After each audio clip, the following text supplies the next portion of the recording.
What's up, everyone? Welcome to another edition of the live show here in my NASCAR package. We have the Overton 301 this weekend at New Hampshire Motor Speedway. As you can tell, I am tired. I am ready to get this stuff going. So I'm not going to spend too much time bullshitting today. Going to get right into everything. First of all, with Truex starting on the pole and Larson starting last, it's very easy to just absolutely plug them into your cash lineups. You probably want to be overweight on them in tournaments this weekend. By far the highest projected drivers this weekend. You definitely want to start a lot of lineups with those two guys. Now, past history at this track has told us that it's anywhere from 2 to 3 dominators. I talked about it in the preview show, but if you read the By the Numbers article, you'd see that I'm pretty much okay with doing one dominator in cash this week because we're paying a premium for Kyle Larson and Martin Truex Jr. already. So I'm okay with just playing those guys in cash, and hopefully Truex does his thing. We'll talk about that here in a few minutes. But in tournaments, I still, with the stages and the VHT, I think that we could potentially still see a couple dominators in this race. There's going to be guys that I'm going to talk about here. So in tournaments, I could see running 2 dominator teams. But when we look at it, I think a lot of those guys could potentially be place differential plays as well. So, and I wouldn't even rule out like Kyle Larson as potentially being somebody that could dominate the race. So, with all that being said, it's late. I'm tired. Let's get into the picks here. We're going to start out at the top like we always do. Kyle Busch is 10-5 this weekend. He's the highest priced guy. He's starting in the 7th spot. So he was one of the guys I was watching practice today on my phone, and he was one of the guys. He ran like 2 or 3 laps on that low line, and they were extremely fast laps. And everybody, all the spotters started talking about it, and he instantly got off that low line and started working the middle and high line.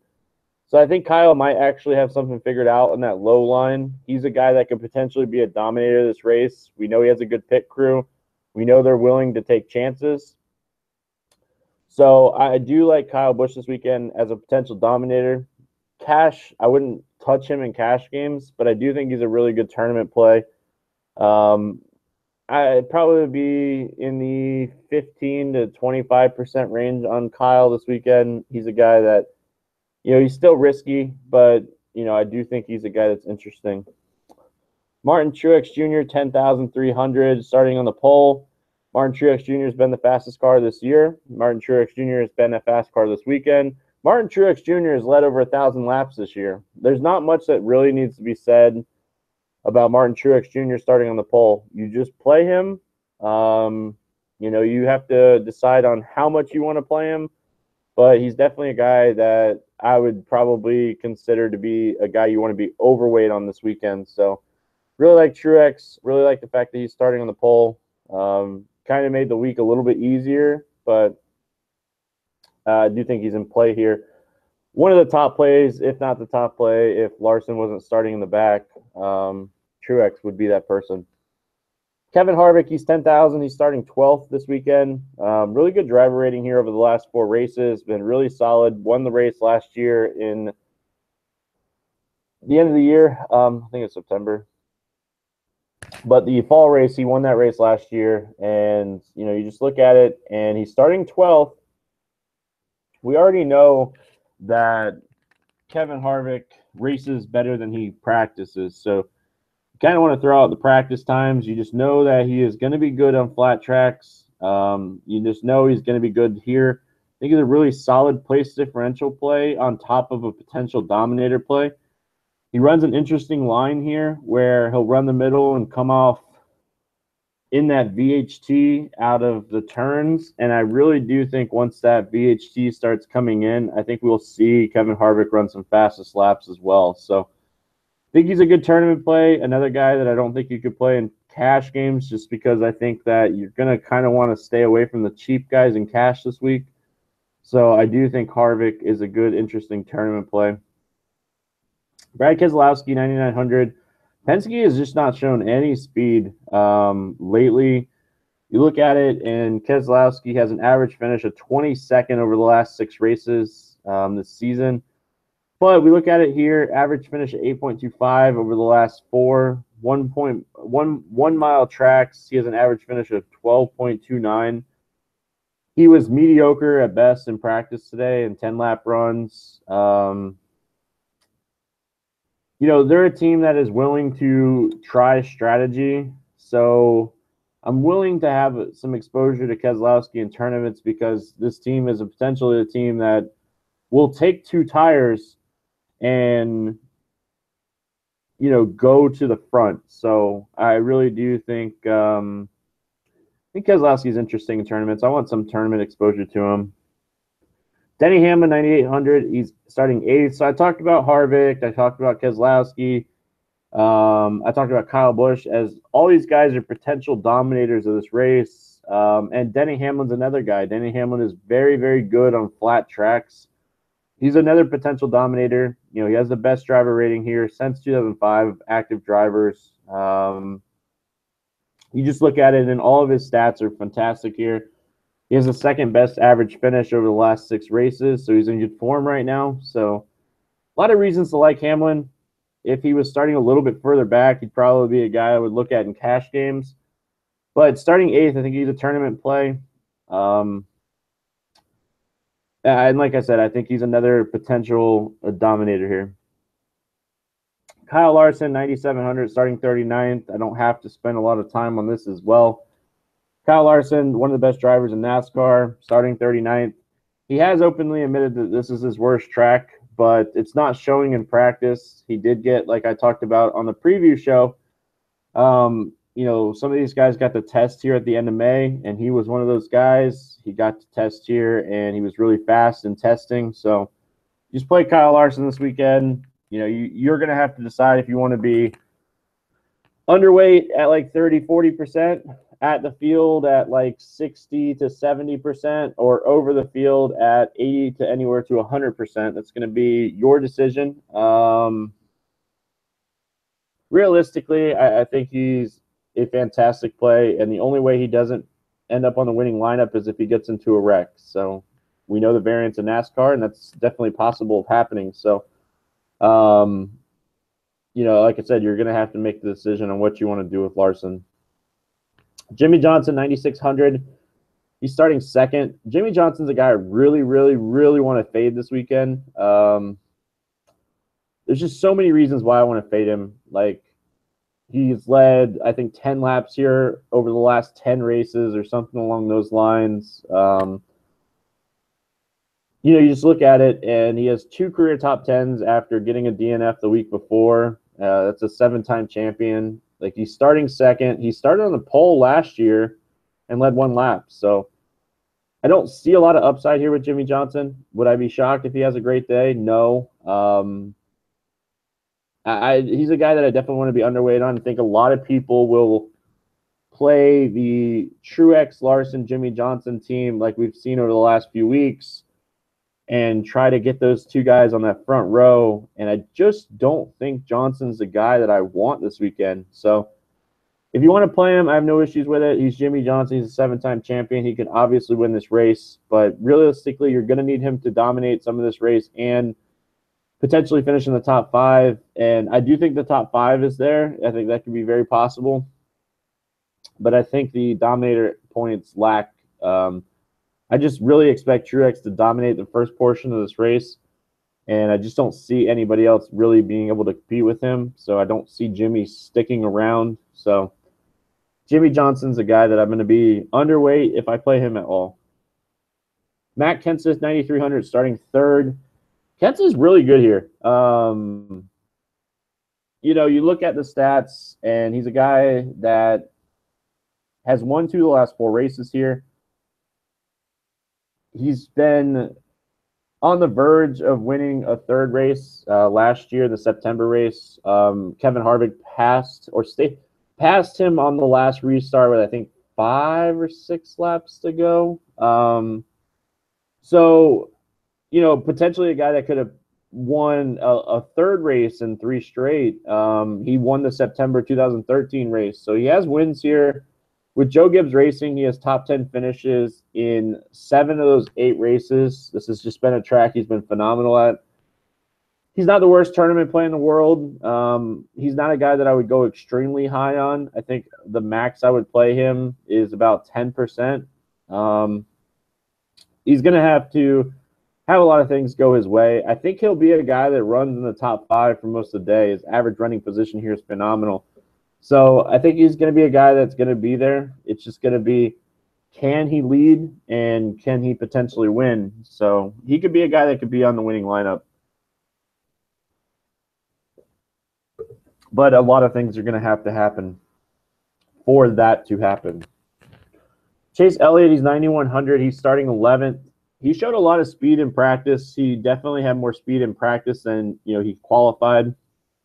Where he qualified, you look at it, he was 3rd fastest in 10-lap runs in final practice. The 1-lap speed was there as well. So I actually do like Chase this weekend. You could potentially play him as a place differential play starting 11th. But realistically, you're going to need him to finish in the top 5 to score 45-plus points. So I think that's definitely doable for Chase. The speed's there. You look at it, and the speed's there in practice. Final practice was closer to the conditions of what we're going to have to the race. Probably the best judge that we're going to have. So I do really think Chase is interesting. Joey Logano, he's 8,800. He's starting 13th. Another guy that's really good here is Joey Logano, and he just lacks so much speed. And you look at it, and he was a guy in final practice who just didn't show any speed. He was 18th in 10-lap runs, and his average time and average speed was way off the top 10. It was just off. Could they be a team that potentially gets it worked out and moves up in this race? Yes. He has 3 top 5s in the last 4 races here, 3 top 10s in the last 4, etc. Hasn't led a lot of laps. So, I think Joey's a guy that I'll be underweight on, and he could potentially be a guy that burns me this weekend. He could potentially be a guy that burns me this weekend. But I'm going to have to see the speed from Joey Logano. His average finish is 17.6 over the last 6 races. He just has struggled ever since they stripped that win from him. So I am going to need to see him just absolutely have a really good race before I can start rostering him again. They need to figure it out. Clint Boyer is starting 19th this weekend. He is a guy that I really like. Practice speeds. He was right around where he practiced or where he qualified. But we have to remember Clint Boyer was one of the drivers that had to sit on pit lane in that final practice today because of failing inspection in Kentucky. So when you look at Clint Boyer's times, his fastest laps in that last 10-lap run in practice came a lot later in the run. So potentially, I think that if he was out there at the beginning of practice, with everybody else, I think he would have been in the top 10 in 10-lap averages, just kind of looking at them and looking at when they were posting their times. So I like Boyer a lot this weekend. I've already pretty much said that he's a guy that I'm going to play potentially in cash, but I do think he's a good tournament play. So I like Boyer a lot. I think he'll move up. Jamie Mack, 8,600. Jamie Mack. Fade Mack. Fade McMurray. Average finish here in his career of 20.6. He's a guy that starting in this 4th position. We know that he's teammates with Kyle Larson. and they share data, et cetera, et cetera. He has 3 top 10 finishes here in the last 12 races. His highest finish was 4th, which is where he's starting. If he went out and started 4th and finished 4th, he'd score 40 points. And there's just so much more upside in this range than McMurray. So he's definitely a guy that I'm going to X and not even look at this weekend, just because I just don't see the need to play him this weekend.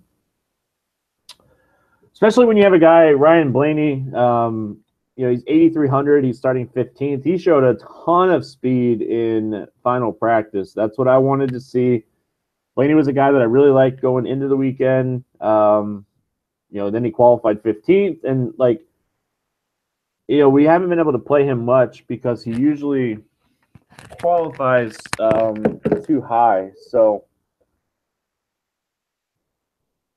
I was really excited to see Blaney kind of struggle in qualifying, which is kind of sad to say, but Blaney is definitely a guy that I'm looking at this weekend. Starting in that 15th position, practicing way higher than he's qualified. So as long as he can stay clean and not have any axle issues, I think that we'll see Blaney move up this weekend. Kurt Busch, 8,100, starting 9th. He's not the worst play in the world. He's not the best play in the world. He's kind of a mediocre play. They would realistically need some strategy this weekend, or 2 tires, be in the right position for him to be relevant. There's just nothing standing out for Kurt Busch in practice. There's nothing standing out for Kurt Busch in, track history. He was 15th in 10-lap runs in that final practice, and he's starting 9th. So realistically for me, Kurt would need a lot of things to happen. He's not the worst play in the world when we start getting into this range, and this range kind of stinks, but he's not the best play either. Don't really like Kurt this weekend. Dale Earnhardt Jr. has 8,000. He's starting 18th. There's been a few articles that have come out that Jr. did an interview earlier this week with NBC Sports and pretty much said that they are boomer bust for the rest of the season. Wreckers or checkers, I think, is the term that he used on that interview. I was reading an article about it the other day, and pretty much that's all that's telling us with Dale Earnhardt Jr. is they're going to try to win every race until the chase starts. So every week you're going to want to get a little exposure to Dale Earnhardt Jr. because they're going to run strategy. And realistically, it could be terrible for you in DFS because they could be trying too much stuff and, wreck or get off the wrong strategy where they fall laps behind. But they're going to try to win every week. So until the chase starts, I think that Junior is going to be a guy that you kind of have to have a little exposure to every week. Makes it a little easier when he's starting 18th like he is this weekend. So just realistically, he's gonna try stuff. They're gonna try stuff, and yeah. Eric Jones, 7,900. He is starting 6th. If you watched my pit stop video this week, I really like Eric Jones before qualifying, and then he qualified 6th. Killing me, Jones. You're killing me, Smalls.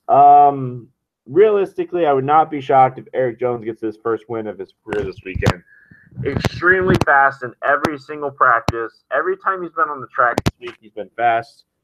So, he's an extreme risky tournament play this week, starting in the 6th position. But like I mentioned in the pit stop video, he was really good on flat tracks in the Xfinity series. So realistically, I could see, Jones finish in the top 3. I could see him win this race. So I will have some exposure to Eric Jones this weekend. It probably won't be over 15%, but I will have some exposure to Jones this weekend. Probably closer to 5 to 10% personally.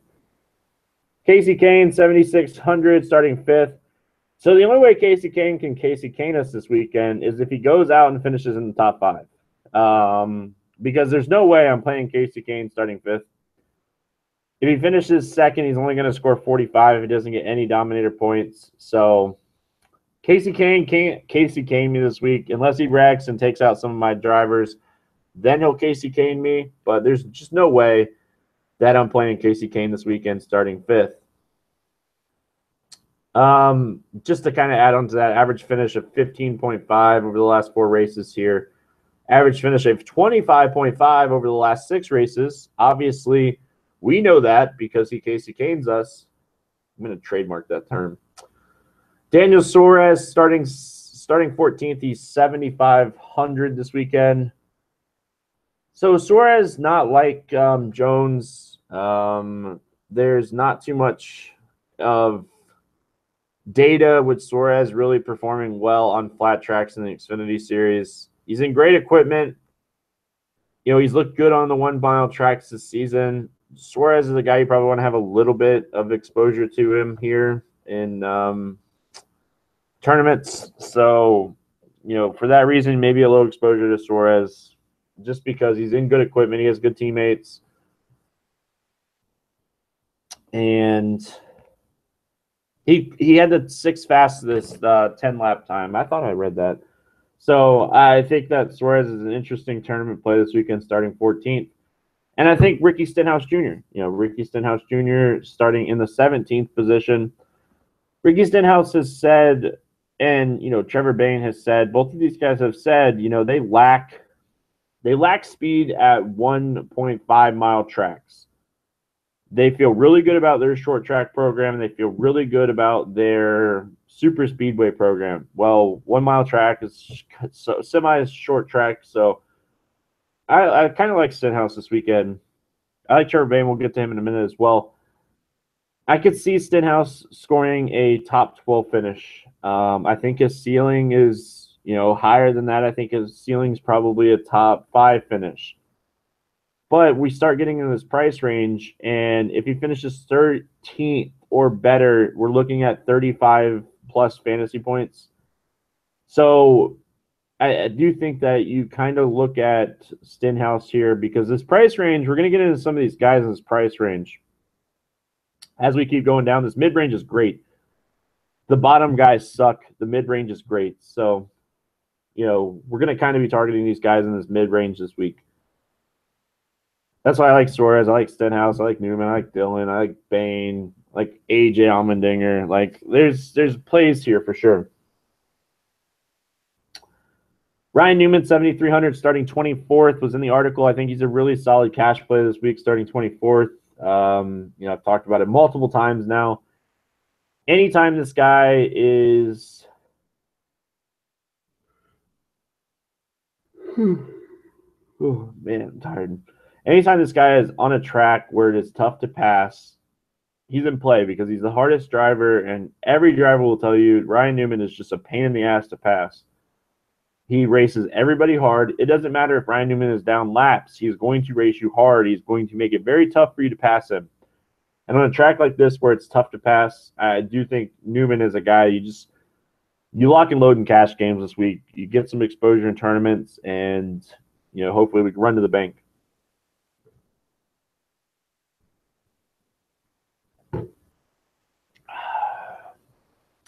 Austin Dillon, he is 7K this weekend, starting 26.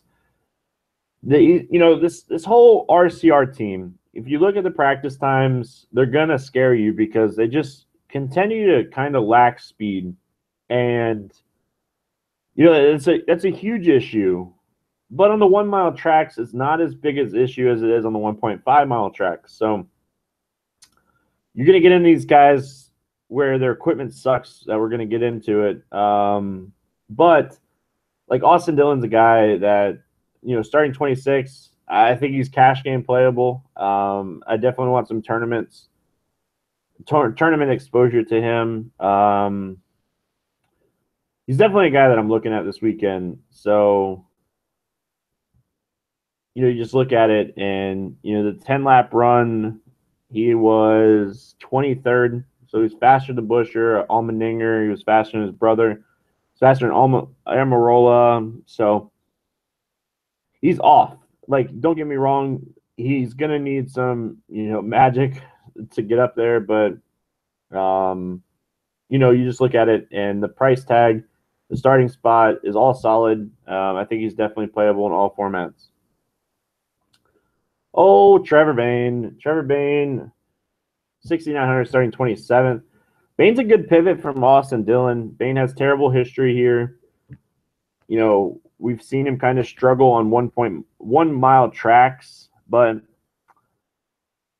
you just look at it and it's just like, how much of that was just this team just struggling all together last year? This whole team was struggling last year. So Trevor Bayne not showing as much speed as Ricky Stenhouse, which they could make adjustments on the cars after practice yesterday, and they could potentially make this car faster. But I do think Trevor Bayne's a guy that you look at this weekend just because he has terrible history here. And with that terrible history, maybe it scares some people off. We know Trevor Bayne's been running a lot better this season. So it's going to definitely be a spot where Trevor Bayne gets back on track here. AJ Allmendinger is starting 23rd this weekend. He has an average finish of 19.5 over the last 4 races here. His practice speeds were pretty slow. Him and Buescher are not showing a lot of speed. They're teammates. So they were both down in the charts, 25th and 24th here.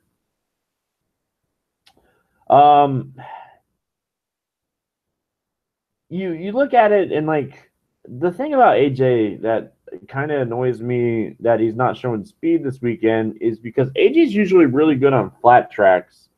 And he's consistent. He's super consistent here. 21st, 23rd, 13th, 13th, 18th with JTG. So in 6 races, not finished worse than 23rd, not finished better than 13th. So we look at it, he's starting 23rd.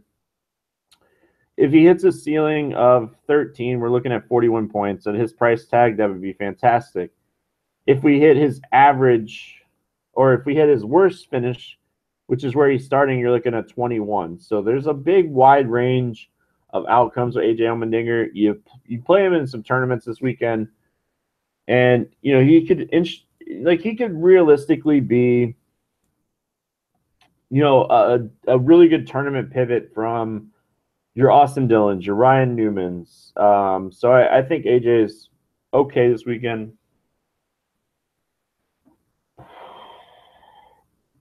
I just realized I have a stamp still on my arm. Oh, man. All right, we're moving on. My boy Ty, 6,700 this weekend. He's starting 25th. As much as I love Ty, man, this team is really struggling for speed this weekend. They just cannot get the setup right on the car. Where he's starting and the price tag and stuff like that, like you could have a few teams with Ty this weekend, but he's definitely not a guy in this price range that I'm going to be overweight on this weekend. And yeah, there's that. Eric Amarola, 6,600, starting 21st. I'm really worried about Eric Amarola this weekend. Lack of speed, lack of time in the car lately. He's been out for, I think, 8 races now, 7 or 8 races.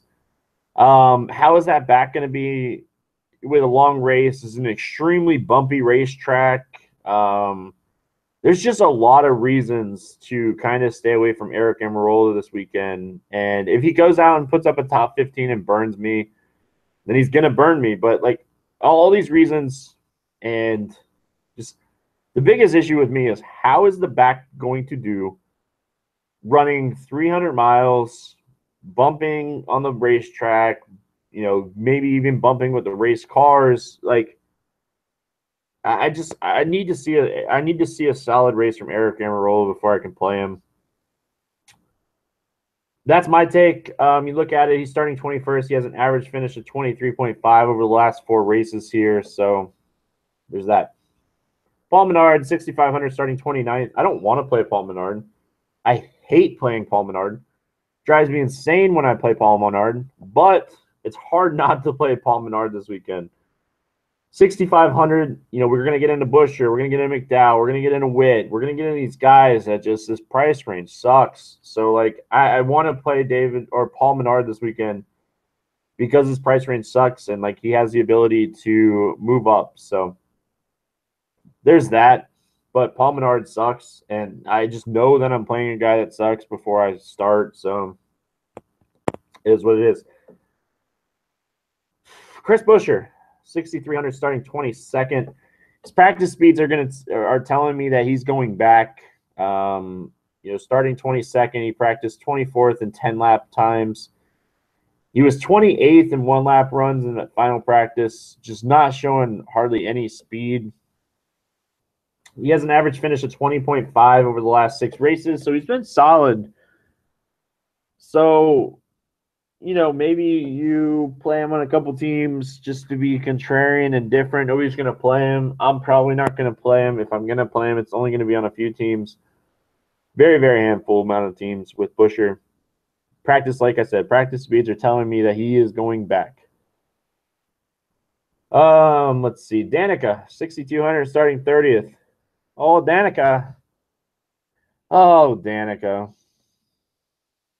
Like if you're playing one of these cheaper drivers, you could potentially go balanced in cash and play 4 mid-range people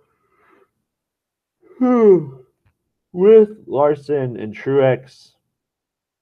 If you don't want to do that, you can play Danica, which she had the 20th fastest 10 lap runs, which is about 10 spots higher than where she qualified. So I do think Danica's in play. I do think she's probably the best value play this weekend, which is crazy, but it's definitely true. Starting 30th, best equipment between, Buescher, McDowell, Witt, Reagan, Castle, all these guys. She definitely has the best equipment. So, oh, man. You guys are yawning in chat and making me yawn. I can see you guys yawning in chat and making me yawn. Michael McDowell, 6,000, starting 20th. His practice speeds were bad, man. You just look at his practice speeds, and the 1 lap run he was 32nd in final practice, and the 10 lap round he was 29th out of 32 drivers. His speed's just not there. I think Michael McDowell is a guy that is going back this weekend. So very little exposure, if any exposure, for Michael McDowell for me.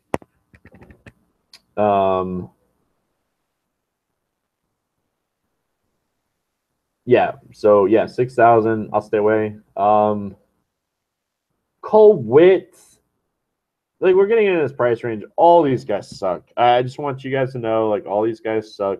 None of these guys are standing out speed wise. Like Corey LaJoie had an interesting 1 lap in practice today.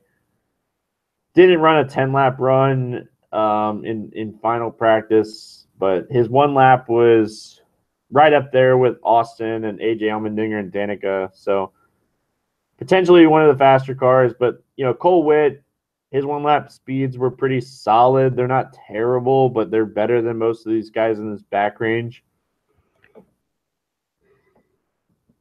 Oh man.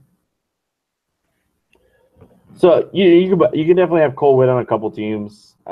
We continue to see one of these back markers, just always show up in winning lineups. So Witt's not terrible. David Reagan is okay this weekend. I think Landon Castle is a little bit more risky than Witt and Reagan, where he's starting 28th. Reagan and Witt are starting 32nd and 33rd. That's 5 spots there. So I think the risk is a little bit higher with Castle. David Reagan's shown some solid speed lately too. He has an average finish of 24th over the last 6 races.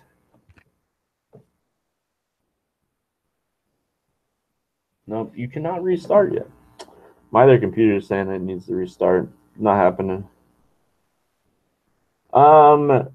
Reed Sorensen starting 35th. If he avoids crashes, he could potentially get there. I think I'll probably stay away from Reed Sorensen. Maybe a couple teams. I'll probably have like a couple teams with Witt, a couple teams with Reagan, a couple teams with Castle, a couple teams with Sorensen, a couple teams with LaJoie. But that's it. Like, you just look at Jeffrey Earnhardt. He never has speed. Even he has a sponsor now and never has speed. Bilicki, that car is really slow. Ryan Siege's car is slow. Matt DiBenedetto, he's 5,000 starting 16th.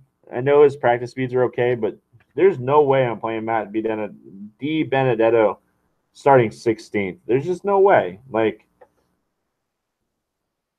if let's play starting 16th, if he finishes 20th, he's going to score 20 points. 20th to get 20 points. His average finish here is 31st. If he finishes 31st, he will get -2. So I think Matt DiBenedetto is definitely a guy you want to stay away from. Gray Golding, go after yourself, realistically. But you look at it, we didn't get a ton of practice out of these backmarker cars. I don't even think Greg Galding went on the track in final practice. I think he was one of the only ones that didn't go on the track. So that is definitely something to note for sure. Bilicki only ran 4 laps, and his pace was just terrible. It was worse than Jeffrey Earnhardt's. Matt DiBenedetto, by the way, was 34th in 1-lap runs in the final practice and last in 10-lap runs. So 32nd in 10-lap runs. So Matt DiBenedetto is an easy fade for me. Corey LaJoie, like I said, he's probably an interesting play here. Starting 31st. He has an average finish of 23 over the last 6 races. His 1-lap speed was solid. Will that translate into something? We'll have to see. But I think that if you're looking at guys under 5K, I think LaJoie is probably the best option under 5K. All right. If you guys have any questions, fire them away in chat. Won't be around a lot tomorrow. So if you have questions, get them in now. Tomorrow, I guess today, whatever. No questions, man. I'm going to bed. I'm trying. Definitely going to be going to bed here soon. Don't worry. Oh, let's see. Let me open chat back up. I guess that would be helpful. What color shirt am I wearing? I am wearing a purple shirt.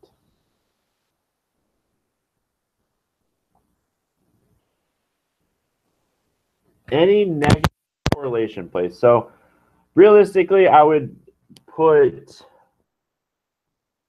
definitely try to limit your exposure to playing like a Matt Kenseth. I'm just looking. I don't really see. I'm trying to see. Like, outside of just limiting what I was talking about with the guys that potentially could be dominators,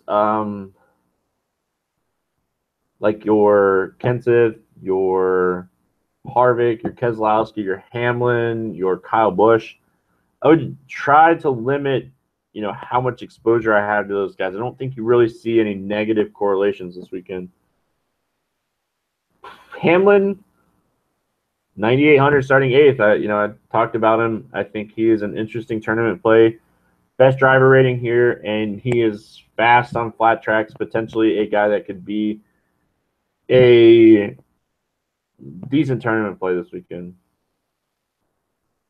No love for Suarez. I swear, you guys don't even listen when I do the shows. I understand. I don't even understand why I do the shows. Like, no love for Suarez 10th in GPP rankings surprised me.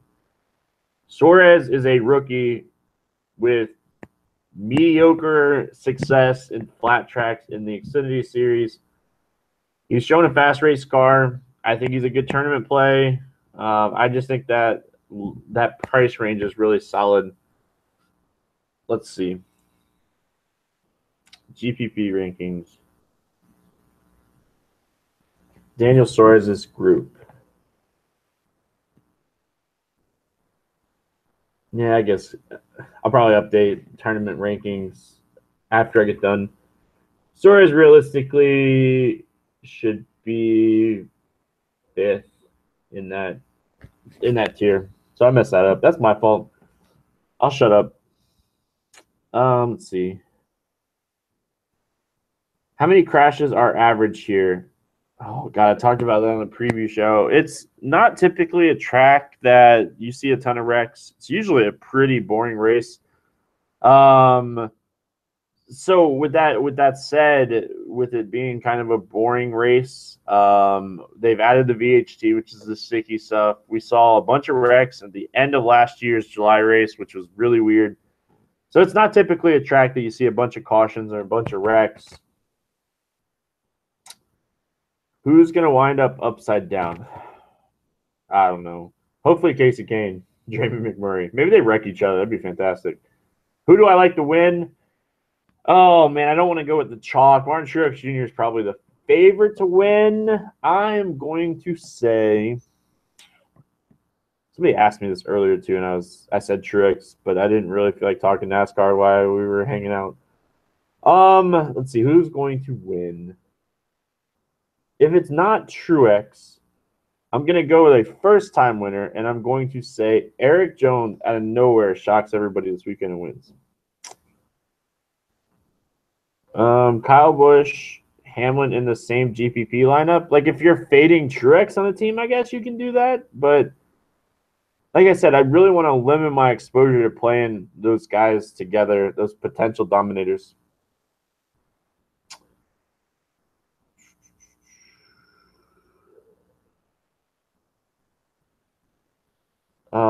Don't have any issues with lock button Larson. The only way, like I said, that I don't think he finishes on the winning lineup is if he wrecks. That's just variance.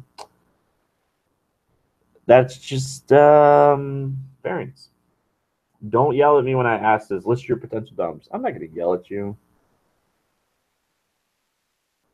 Let's see. Potential dominators. Starting. This is in no particular order. Just looking at highest price to lowest price. Kyle Busch, potential dominator. Martin Truex Jr., the top dominator for me. Harvick, Keselowski, Hamlin. All right, so Kyle Busch, Harvick, Keselowski, Hamlin. Matt Kenseth, Eric Jones would be the potential dominators. And like I said, Martin Truex Jr., the top dominator for sure. Is Jones risky? Yeah, Jones is risky. He's starting sixth. He's a rookie. Just has a ton of speed in this car this weekend, and he was really, really, really good on flat tracks. How much did I drink tonight? I didn't drink a lot tonight. We did start at like 11 o'clock, though. I talked about Chase having great speed. Where do you think he will be ownership-wise, and what do you think is a smart play relating to ownership? It's tough to say this week what ownership is going to be on a guy like Chase Elliott. If I had to guess, he's going to be a guy that's probably like 15 to 20% owned. And I'll probably be right around 15. So that's kind of what I was thinking. Answer your question last, Parker Empire. 10%. That's your answer. Am I the only one having video issues? Can't move forward or can't move backward? You can move forward and you can move backwards once the show is done. When it is live, you cannot move backwards. I don't think. I don't know. I'm not a huge YouTube person. That's it. That's it, man. I am going to bed. I'm going to wake up early tomorrow before we check out and run my script and make my lineups because I'm definitely not doing it tonight. But I will have a quick update here with the tournament rankings. I do think Suarez needs to be higher. So whoever shouted that out in chat, I probably shouldn't have blown you up. I'm sorry. Do I have a video of Siege singing? Yes, I have a video of Siege singing. I have a video of Kevin Roth singing as well. So, and Cal. So those videos stay on your phone. So that's about it. But good luck tomorrow, guys, and I'll see you guys again next week.